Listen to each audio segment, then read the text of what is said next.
भारत एक उभरती हुई खेल शक्ति है, जहां हम ओलंपिक्स और कॉमनवेल्थ गेम्स की मेजबानी की बड़ी उम्मीदों की बात करते हैं और अब कुछ सालों में तो हम कॉमनवेल्थ गेम्स होस्ट भी करने वाले हैं।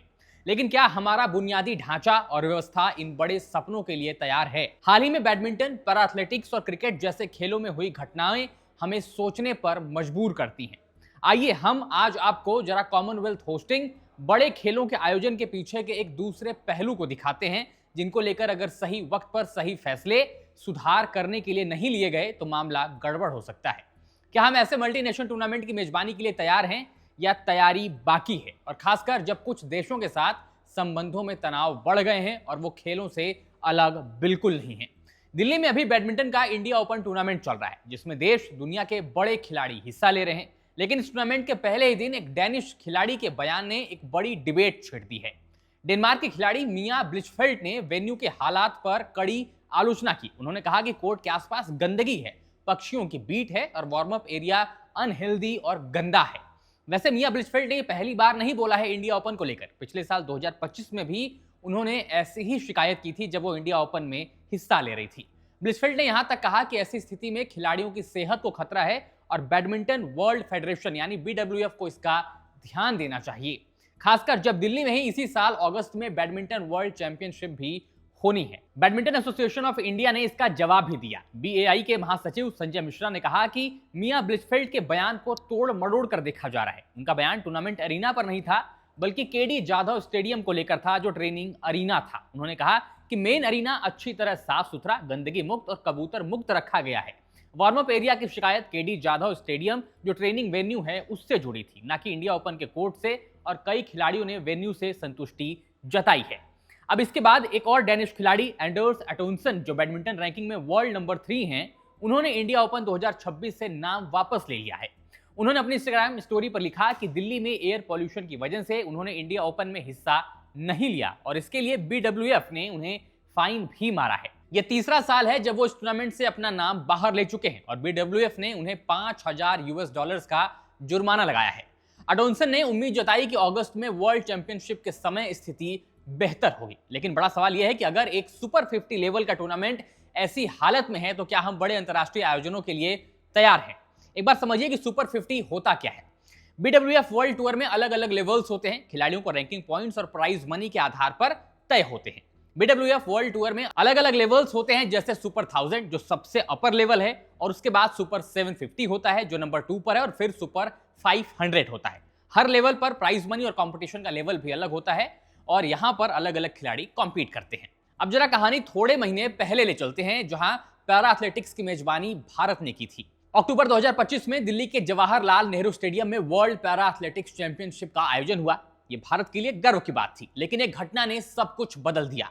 केन्या और जापान के 2 कोचों को आवारा कुत्तों ने काट लिया। केन्या के कोच डेनिस मांजो ने बताया कि वो अपने एथलीट से बात कर रहे थे, तभी पीछे से कुत्ता आया और काट गया। जापान की कोच मिकू ओकुमात्सु भी ट्रेनिंग के दौरान शिकार बनी। आयोजकों ने बाद में स्ट्रे डॉग्स को पकड़ने वालों को भी बुलाया, लेकिन सवाल यह है कि इंतजार किसका किया जा रहा था? क्या पहले इन चीजों का ध्यान नहीं दिया गया? जब दोनों कोचों को अस्पताल ले जाया गया और विश्व पटल पर हमारे आयोजन को लेकर मजाक नहीं बनाया जाएगा, तब तक इसका ध्यान नहीं रखा जाएगा। यह घटना न केवल सुरक्षा की कमी दर्शाती है, बल्कि स्टेडियम जैसे महत्वपूर्ण स्थलों पर बुनियादी सफाई और जानवरों से बचाव की व्यवस्था की भी पोल खोलती है। अब क्रिकेट पर आइए।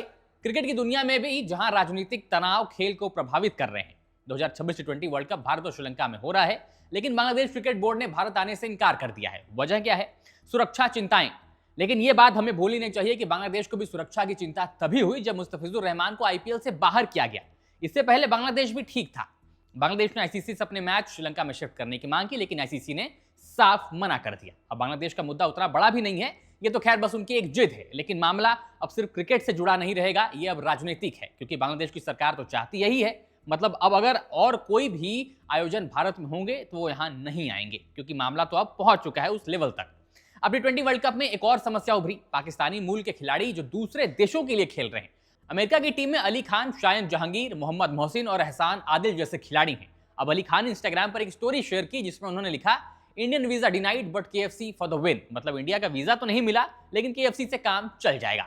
इसी तरह यूएई, नमीबिया और ओमान जैसी टीमों में भी पाकिस्तानी मूल के खिलाड़ी हैं जिनको वीजा की समस्या हो सकती है, ऐसी उम्मीद की जा रही है।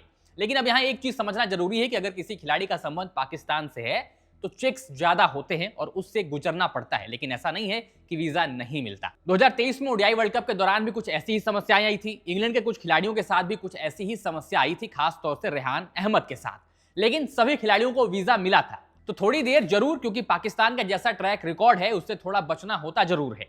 और भारत और पाकिस्तान की टीमें किसी भी खेल के लिए अब एक दूसरे के देश का दौरा तो नहीं करती हैं, तो यह भी एक बड़ी समस्या है। तो जब कोई मल्टीनेशन टूर्नामेंट हम आयोजित करेंगे तो वहां भी ऐसी ही समस्याएं आएंगी। ये सारे उदाहरण हमें भारत की बड़ी महत्वाकांक्षाओं की याद दिलाते हैं। हम 2030 कॉमनवेल्थ गेम्स और 2036 ओलंपिक्स की मेजबानी की बात करते जरूर हैं। सरदार वल्लभ भाई पटेल जैसे स्पोर्ट्स इनक्लेव जैसी परियोजनाएं भी चल रही हैं और सरकार खेल बजट भी बढ़ा रही है। 2030 कॉमनवेल्थ गेम्स अहमदाबाद में होने को हैं, जो ओलंपिक्स के लिए रिहर्सल जैसा होगा। लेकिन बड़ा सवाल तो बना ही है कि क्या हमारा मौजूदा इंफ्रास्ट्रक्चर सिस्टम इसके लिए तैयार है। 2010 कॉमनवेल्थ गेम्स में जो हुआ था उसके बारे में आज तक बात की जाती है। आज भी air pollution, traffic, stray animals और पाकिस्तान जैसे देश जो बस मौका ढूंढते हैं, इन सारी समस्याओं के बीच सवाल गहरे होते जा रहे हैं। ओलंपिक्स में हजारों अकोमोडेशन, कई स्टेडियम और लॉजिस्टिक्स और ट्रैवल की जरूरत होगी। क्या हम इन चुनौतियों से निपट पाएंगे? खेलों को बढ़ावा देने के लिए मेजबानी जरूरी है, लेकिन अगर बुनियादी समस्याएं हल नहीं हुई तो क्या हम अपने खेलों को आगे ले जा पाएंगे? ये भी बड़ा सवाल है। भारत की खेल महत्वाकांक्षाएं सराहनीय हैं, इनको आगे ले जाने की सोच भी, लेकिन हाल की घटनाएं चेतावनी भी हैं। हमें बुनियादी ढांचा मजबूत करना होगा, सुरक्षा, तैयारी, सुविधा सब कुछ बेहतर करना होगा, तभी हम 2030 कॉमनवेल्थ गेम्स और 2036 ओलंपिक्स जैसे सपनों को साकार कर पाएंगे। अगर ऐसा नहीं हुआ तो ये आयोजन हमारे लिए बोझ बन सकते हैं, और वैसे भी ओलंपिक्स और कॉमनवेल्थ होस्ट करना घाटे का ही सौदा माना जाता है। तो एक साथ इतने बड़े ब्लंडर्स को संभालना हमारे लिए बड़ी मुश्किल बन सकता है। हमें अब से ही सुधार शुरू करने चाहिए ताकि भारत न केवल खेलों में चमके बल्कि दुनिया को दिखा सके कि हम एक विश्वसनीय मेजबान हैं। अब इस पूरे मसले पर आपका क्या मानना है, नीचे कमेंट से बताइएगा। वीडियो पसंद आए तो लाइक करिएगा, शेयर करिएगा और खबर गांव को सब्सक्राइब जरूर करिएगा।